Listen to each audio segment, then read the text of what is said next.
आकाशवाणी गान्तोक सुनेर बस्नुहुने हाम्रा सम्पूर्ण मित्रहरूमा मेरो नमस्कार। श्रोता, आजको विशेष कार्यक्रम एआइआर नेक्स्ट लिएर उपस्थित भइसकेका छौँ। अनि आजको कार्यक्रम प्रस्तुतिको निम्ति हामीसँग स्टुडियोमा रूपनारायण उपस्थित भइसक्नु भएको छ। आउनुहोस् कार्यक्रमको सुरुवात गर्न अघि यो सुमधुर गीत सुनेर मनोरञ्जन गरौँ।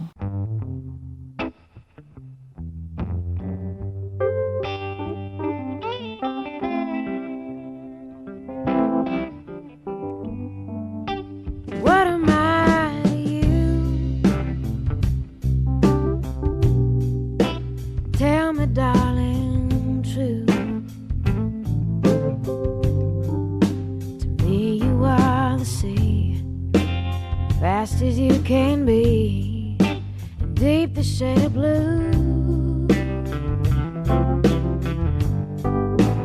When you're feeling low, oh, to whom else do you go? See, I'd cry if you hurt, I'd give you my last shirt, because I love you so.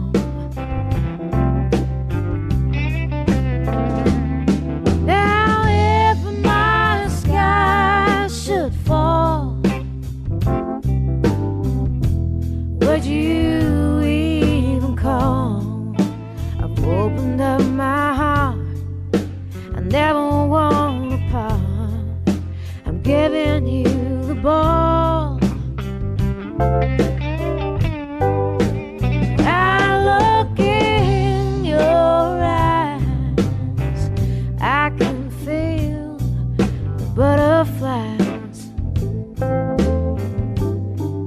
I will love you when you're blue, but tell me, darling, true, what am I to you?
I can feel the butterflies. Could you find a love in me? Would you carve me in a tree? Don't fill my heart with lies. I will love you when you're blue. Tell me, darling, true, what am I to you?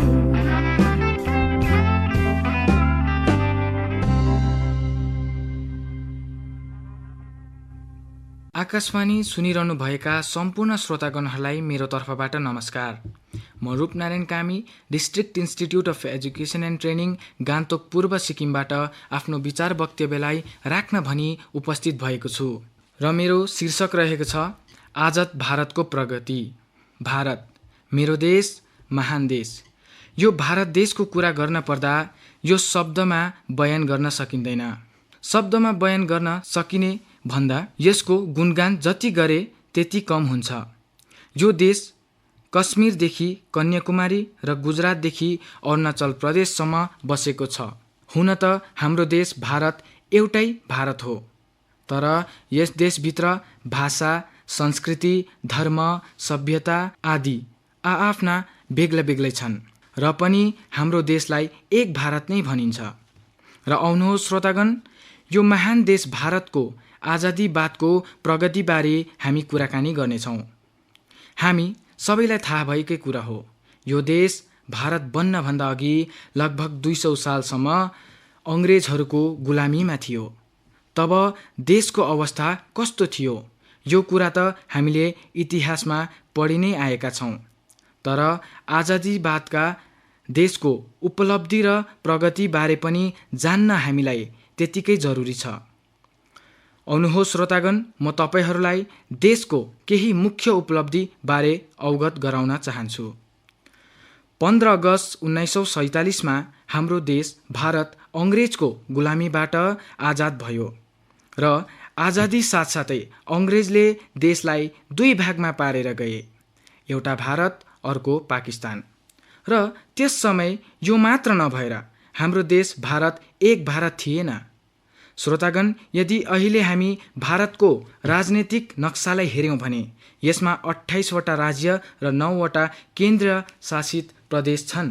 तर त्यस बेला देशभरि 556 वटा शाही राज्यहरू थियो जो एक थिएन।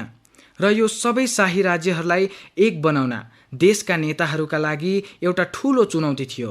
र चुनौती रहँदा रहँदै पनि देशको नेताहरूको सङ्घर्ष जारी नै रह्यो र भारतपट्टिका शाही राज्यहरूलाई देशमा मिलाउने एकदमै उत्तम काम गरियो। र इतिहासकारहरूको सुन्यो भने यो काम स्वर्गीय सरदार वल्लभभाई पटेलको नेतृत्वमा भएको थियो। र आज एक भारत श्रेष्ठ भारत भनिन्छ भने त्यसको श्रेय सरदार वल्लभभाई पटेल साथसाथै अन्य ती स्वतन्त्र सङ्ग्रामीहरूलाई जान्छ। र श्रोतागण, यिनी स्वतन्त्र सङ्ग्रामीहरूलाई सम्झिँदै प्रस्तुत छ एउटा देशभक्ति गान। गानको लगतै पछि म फेरि श्रोतागणहरूसँग कुराकानी गर्नेछु। सुन्दै गर्नुहोला आकाशवाणी गान्तोक।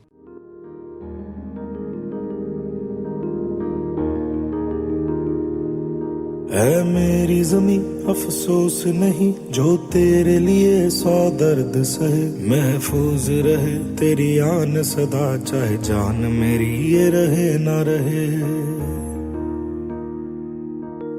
मेरी ज़मीं महबूब मेरी, मेरी नस नस में तेरा इश्क बहे, फीका ना पड़े कभी रंग तेरा जिस्मों से निकल के खून कहे।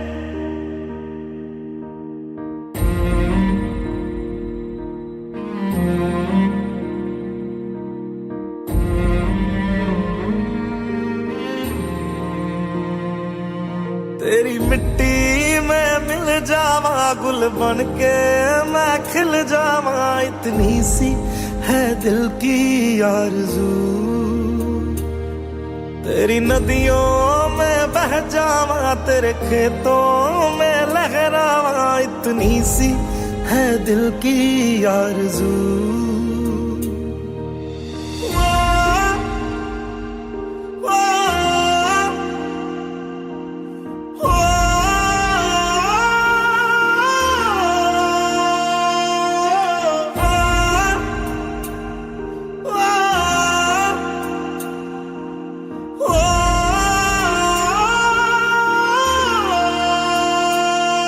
सरसों से भरे खलियान मेरे जहाँ झूम के भंगड़ा पा न सका, आबाद रहे वो गांव मेरा जहाँ लौट के वापस जा न सका। ओ वतना में मेरे वतना में तेरा मेरा प्यार निराला था, कुर्बान हुआ तेरी असमत पे मैं कितना नसीबों वाला था।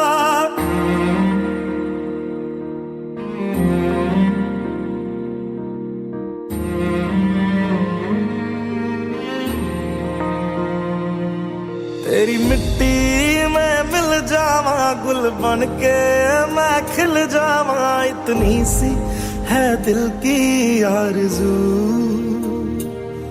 तेरी नदियों में बह जावा तेरे खेतों में लहरावा, इतनी सी है दिल की आरज़ू।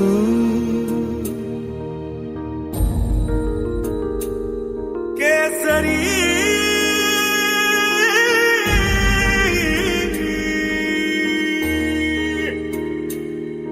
ओ हीर मेरी तू हंसती रहे, तेरी आंख घड़ी भर नम ना हो। मैं मरता था जिस मुखड़े पे कभी उसका उजाला कम ना हो।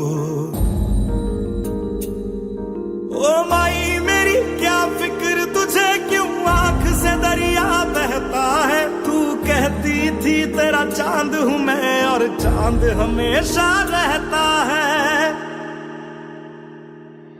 तेरी मिट्टी में मिल जावा, गुल बन के मैं खिल जावा, इतनी सी है दिल की आरज़ू। तेरी नदियों में बह जावा, तेरी फसलों में लहरावा, इतनी सी है दिल की आरज़ू।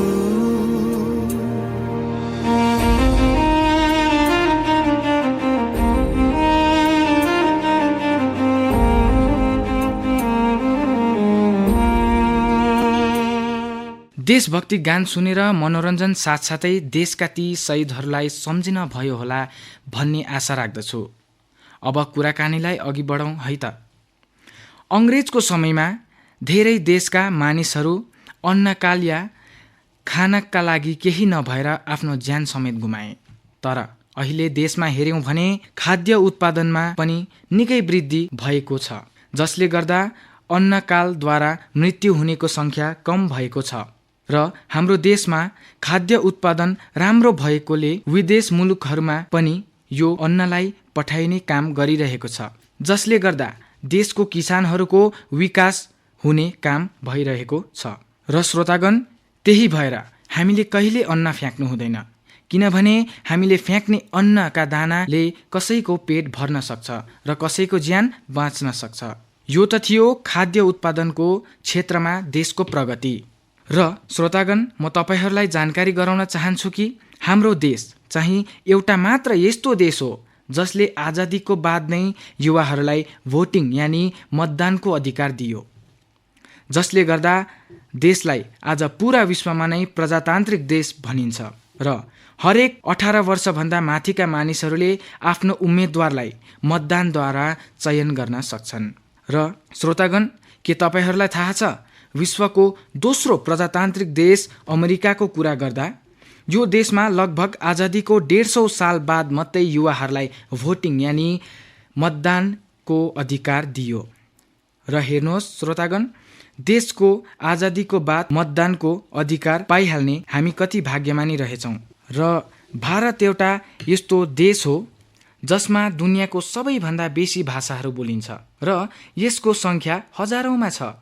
लगभग हरेक राज्यको हरेक समुदायका विभिन्न भाषाहरू छन्, जस्तै हिन्दी, गुजराती, मराठी, बङ्गाली, भोजपुरी, नेपाली आदि। र श्रोतागण, म यो तपाईहरूलाई जानकारी गराउन चाहन्छु कि हाम्रो देशको कुनै राष्ट्रिय भाषा छैन। राष्ट्रिय भाषा नहुनुको मुख्य कारण सबै भाषाहरूलाई एउटै दृष्टिले सम्मान दिनु हो। र भारतमा 22वटा भाषाहरूले मान्यता पाएका छन्, जसमा नेपाली पनि छ। र आउनुहोस् श्रोतागण, तपाईहरूको मनोरञ्जनका लागि यो नेपाली छोराको तर्फबाट एउटा मिठो नेपाली गीत।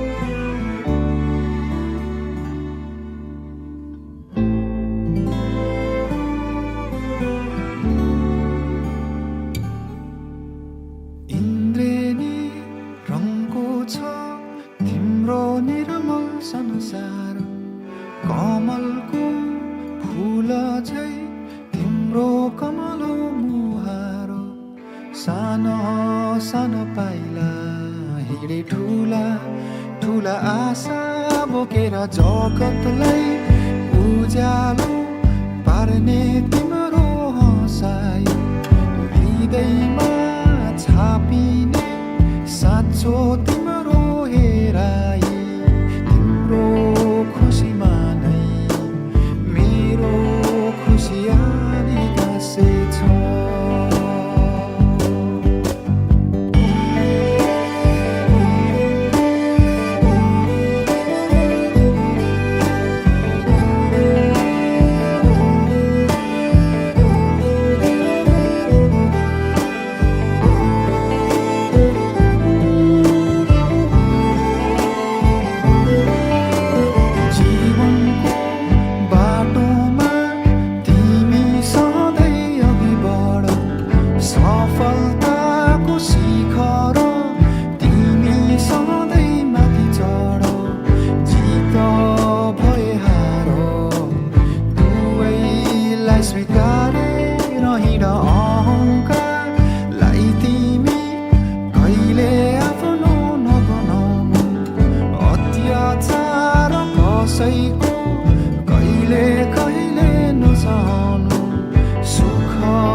आशिष मेरो यो तिमी फली फुलिरहोस् प्रार्थना छ मेरो तिमी सधैँ सुखी रहोस् अन्धकार माझ उज्यालो दीप नै बनोस् ममता तिमी हौ तिमी नै हौ लक्ष्मी सुन्दरता तिमी हौ तिमी सबै हौ छोरी मेरो खाली होइन संसारकी हौ तिमी रानी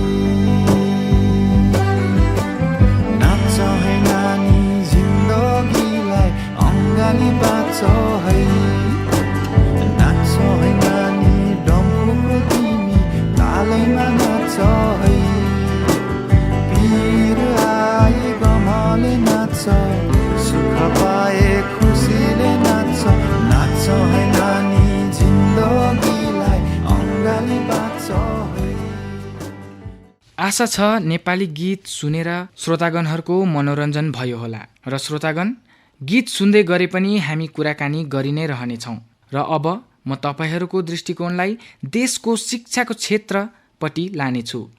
अब भारत देश शिक्षाको क्षेत्रमा पनि निकै अघि बढिरहेको छ। पहिला महिला नानीहरूलाई आमा बुवाले पाठशाला नपठाएर विवाह गरिदिन्थ्यो भने अहिले हरेक पाठशालाहरूमा महिला नानीहरूको सङ्ख्या बढेर गएको छ र अहिले हाम्रो सरकारले विभिन्न योजनाहरू लागू गरेका छन् जसले शिक्षाको क्षेत्रमा नानीहरूलाई अघि बढ्नमा धेरै सहयोग गरिरहेको छ।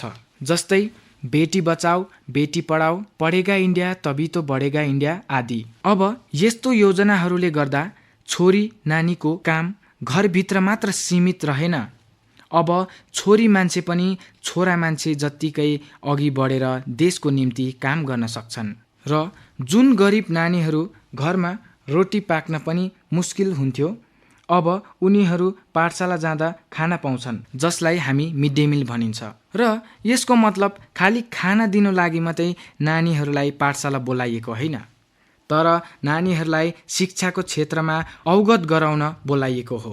र श्रोतागण मिड डे मिल भन्दा त मलाई एउटा कुरा याद आयो। म सानो हुँदा पाठशाला जान नमन पर्दा साथीहरूले आज खिर पाइन्छ भन्दा म पनि पाठशाला जाने गर्थेँ। श्रोतागणहरूसँग कुराकानी गर्दा त पुरानो यादहरू पनि ताजा भयो।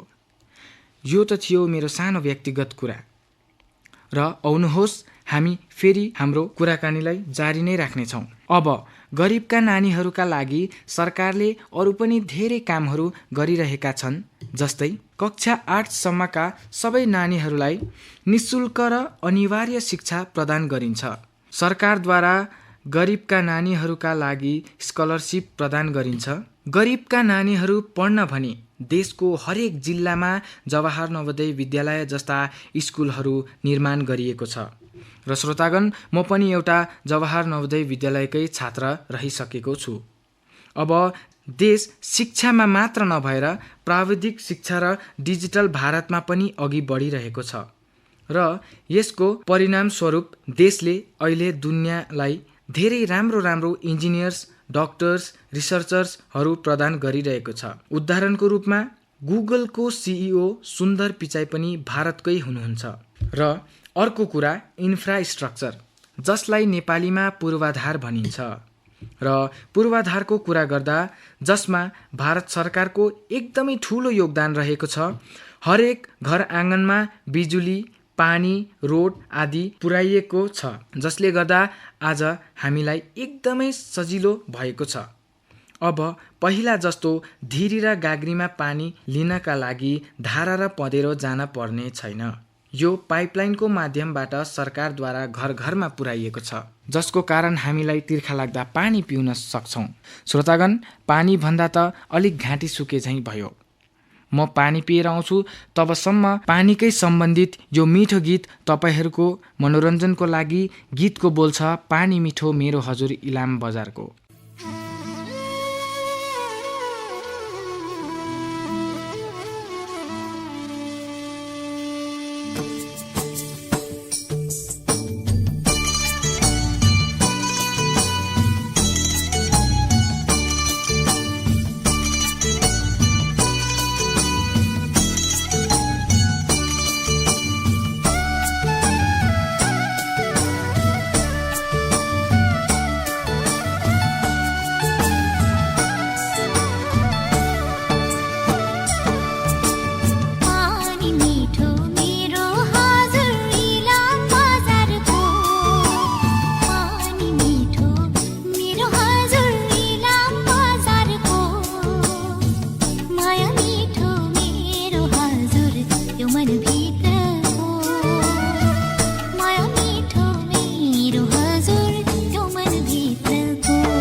र श्रोतागण, यो मिठो गीतपछि फेरि स्वागत छ हाम्रो वार्तालापमा।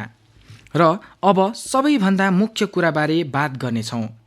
यदि कसैले राम्रो जीवन जिउनु छ भने राम्रो स्वास्थ्य हुनुपर्ने हुन्छ। भनिन्छ स्वास्थ्य नै सबैभन्दा ठुलो धन हो। साँच्चै नै स्वास्थ्य राम्रो नभए हाम्रोमा केही रहँदैन। र यो स्वास्थ्यको क्षेत्रमा पनि भारतले निकै प्रगति गरेको छ। सरकारले अस्पतालहरूको निर्माण गरे, नानीहरूका लागि पोलियो बारे जानकारी साथसाथै पोलियो अनिवार्य पनि गराए। र अहिले कोरोनाको महामारीमा पनि सरकारद्वारा देशको हरेक नागरिकलाई निशुल्क रूपमा भ्याक्सिन लगाइँदैछ। र यो कोरोना महामारीमा सारा विश्व नै त्रासित बनेको बेला हाम्रो ज्यानको र स्वास्थ्यको महत्त्व यस कोरोनाले बुझाइदिएको छ। भनिन्छ मर्ने कसैलाई रहर हुँदैन। हो, साँच्चै नै मर्ने कसैलाई रहर हुँदैन। र यो एउटा गीत पनि छ, म 2 लाइन तपाईहरूलाई गाएर सुनाउँछु। मर्ने कसैलाई रहर हुँदैन, तर नमरेको प्रहर हुँदैन, तर नमरेको प्रहर हुँदैन। भागेर जाऊ कुन ठाउँ जाऊ, भागेर जाऊ कुन ठाउँ जाऊ, मान्छे नमर्ने सहर हुँदैन, मान्छे नमर्ने सहर हुँदैन, मर्ने कसैलाई रहर हुँदैन। हो, यो गीतले भने झैँ मर्ने कसैलाई रहर हुँदैन। तर आज यसो हाम्रो समाजलाई हेऱ्यौँ भने मान्छे स्वार्थी बनेका छन्। यो समाजलाई विभिन्न पदार्थ दुरुपयोगले बिगारिरहेको छ। र पदार्थ दुरुपयोगमा सबैभन्दा बेसी सङ्ख्या युवाहरूको नै छ। देशमा संविधान र कानुनलाई मजाले व्यवस्थित गरिएको छ र हामीले यसको पालन गर्नुपर्छ। र अब समय पनि निकै भइसकेको छ र म आफ्नो विचार वक्तव्यको अन्ततिर लाग्दै एउटा कविता भन्न चाहन्छु। र यो कविता मेरो देशका ती युवाहरूका लागि हुन्। स्वीकार्नुहोस् मेरो स्वरचित कविता। र मेरो कविताको शीर्षक छ अब हामी जागौँ। अब हामी जागौँ, देशका ती शहीदहरूको सम्मान राखौँ। अब हामी जागौँ, देशका ती शहीदहरूको सम्मान राखौँ। झैँ झगडा नगरिकन एउटै देशमा मिलेर बाँचौँ, एउटै देशमा मिलेर बाँचौँ। देशका मेहनती किसानहरूको सम्मान राखौँ, देशका मेहनती किसानहरूको सम्मान राखौँ। खाना कति खान्छौँ त्यति नै थालमा राखौँ। फ्याँक्ने अन्नलाई अरूको लागि साँचौँ, मिठो नमिठो जस्तै खाना भए पनि एउटै देशमा मिलेर बाँचौँ। मिठो नमिठो जस्तै खाए पनि एउटै देशमा मिलेर बाँचौँ। भाषा हाम्रो अनेक छ तर मन हाम्रो एउटै राखौँ। भाषा हाम्रो अनेक छ तर मन हाम्रो एउटै राखौँ। सबैसँग मिलेर बसी विचार र लक्ष्य हाम्रो ठुलो राखौँ। युवाहरू जागौँ अब रिस राग र नराम्रो बानीहरूलाई फ्याँकौँ अब एकताको भावनालाई मनमा लिई तिरङ्गालाई मनमा राखौँ अब। अब यो देश एक हुनेछ सफलताको शिखरमा लक्ष्यलाई छुनेछ। अब देशको नाम रोशन गर्न चाहिँ यो जिम्मा युवा पिँढीको नै हुनेछ। अब हामी जागौँ। धन्यवाद। र श्रोतागण, कविताको अन्त साथसाथै मेरो विचार वक्तव्यको पनि अन्त आइसकेको छ र बिदा लिनुभन्दा अघि मलाई सुनिरहनु भएका सम्पूर्ण श्रोतागण साथसाथै अल इन्डिया रेडियोका सम्पूर्ण सदस्यहरूलाई म आफ्नो आन्तरिक हृदयबाट धन्यवाद दिन चाहन्छु। आज यस स्टुडियोको मार्फत आफ्नो सन्देशलाई देशभरि सुनाउनु मेरो लागि सौभाग्यको कुरा हो र आशा छ श्रोतागणहरूले मेरो शब्दहरूलाई मनमा लिएर काम गरिदिनुहुन्छ होला भनेर। र आज श्रोतागणसँग यस विषयमा बात गर्दा एकदमै मजा आयो। र अन्तमा नमरे बाँचे कालले साँचे र अल इन्डिया रेडियो गान्तोकले फेरि बोलाएमा यसै गरी रोमाञ्चक विषयहरूमा श्रोतागणहरूसँग कुराकानी लिएर म आउनेछु। आजलाई भनी मलाई बिदा दिनुहोस्। नमस्कार।